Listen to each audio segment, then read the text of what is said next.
Serial के आने वाले एपिसोड में दर्शकों को जबरदस्त ड्रामा, रोमांच और बड़े खुलासों से भरपूर ट्रैक देखने को मिलने वाला है। पूरे मित्तल हाउस में उर्मी और मोंटू की सगाई का जश्न पूरे शोर शराबे के साथ मनाया जा रहा है। हवेली रंग बिरंगी रोशनी से जगमगा रही होती है। मेहमानों की भीड़, ढोल नगाड़ों की आवाज और खुशियों का माहौल हर तरफ दिखाई देता है।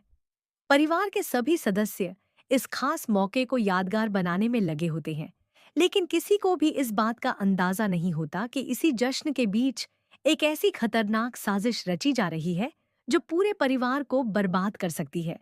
उधर मोंटू, उसकी लालची माँ और उर्मी अपने प्लान को सफल मानकर मन ही मन खुश हो रहे होते हैं। उर्मी को पूरा विश्वास होता है कि उसने दादी से प्रॉपर्टी के कागजात पर दस्तखत करवाकर सबसे बड़ा काम कर दिया है। उसे लगता है कि अब मित्तल परिवार की सारी संपत्ति, हवेली और बैंक बैलेंस पर मोंटू का अधिकार हो जाएगा और कुछ ही समय में पूरा परिवार सड़क पर आ जाएगा। मोंटू जब उन दस्तखत किए हुए कागजात को अपने हाथों में लेता है तो उसके चेहरे पर जीत की खतरनाक मुस्कान दिखाई देती है। उसकी आंखों में लालच साफ झलक रहा होता है। वह अपनी माँ से कहता है कि अब कोई उन्हें रोक नहीं सकता और जल्द ही पूरा मित्तल परिवार उनके सामने झुकने पर मजबूर होगा। दोनों माँ बेटे अपने आप को पहले ही विजेता मान चुके होते हैं और भविष्य के सपने देखने लगते हैं कि कैसे वे इस आलीशान हवेली पर राज करेंगे। लेकिन उन्हें इस बात का बिल्कुल भी एहसास नहीं होता कि उनकी चाल पहले ही नाकाम की जा चुकी है। दूसरी तरफ राध्या काफी समय से मोंटू की हर हरकत पर नजर रखे हुए थी। शुरुआत से ही उसे मोंटू का व्यवहार अजीब लगता था। उसकी लालची बातें, दिखावटी प्यार, जरूरत से ज्यादा मीठा व्यवहार और हर समय संपत्ति की चर्चा करना राध्या को लगातार सोचने पर मजबूर कर रहा था। उसे यकीन हो गया था कि मोंटू इस रिश्ते में प्यार के लिए नहीं, बल्कि दौलत के लिए आया है। उसने कई बार परिवार को सावधान करने की कोशिश की, लेकिन किसी ने उसकी बातों को गंभीरता से नहीं लिया। दादी और उर्मी दोनों को लगता था कि राध्या बिना वजह मोंटू पर शक कर रही है, लेकिन राध्या हार मानने वाली नहीं थी। उसने फैसला किया कि इस बार वह बिना सबूत के कोई आरोप नहीं लगाएगी, बल्कि ऐसी योजना बनाएगी जिससे सच खुद ब खुद सबके सामने आ जाए। उसने सही समय पर दादी को मोंटू की असली नीयत के बारे में बता दिया। पहले तो दादी को विश्वास नहीं हुआ, लेकिन जब राध्या ने एक एक बात समझाई और मोंटू की संदिग्ध हरकतों के बारे में बताया, तब दादी भी सोचने पर मजबूर हो गई। दोनों ने मिलकर एक बेहद चतुर योजना बनाई, जिसके बारे में किसी तीसरे व्यक्ति को भनक तक नहीं लगी। राध्या ने सबसे पहले असली प्रॉपर्टी के कागजात सुरक्षित तिजोरी में रखवा दिए और उनकी जगह बिल्कुल वैसे ही दिखने वाले दूसरे कानूनी दस्तावेज रख दिए। ये दस्तावेज किसी संपत्ति के नहीं, बल्कि एक बड़े चैरिटी ट्रस्ट और अनाथ आश्रम से जुड़े हुए थे।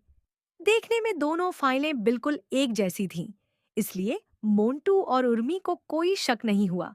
इन दस्तावेजों में एक विशेष कानूनी शर्त शामिल थी, जिसके अनुसार यदि इस समझौते पर हस्ताक्षर करने वाला व्यक्ति किसी भी तरह संपत्ति पर अवैध अधिकार जमाने की कोशिश करेगा या शादी के बाद उसका दुरुपयोग करेगा, तो उस संपत्ति का बड़ा हिस्सा स्वतः ही ट्रस्ट के नाम चला जाएगा और दोषी व्यक्ति को उस संपत्ति का कोई व्यक्तिगत लाभ नहीं मिलेगा।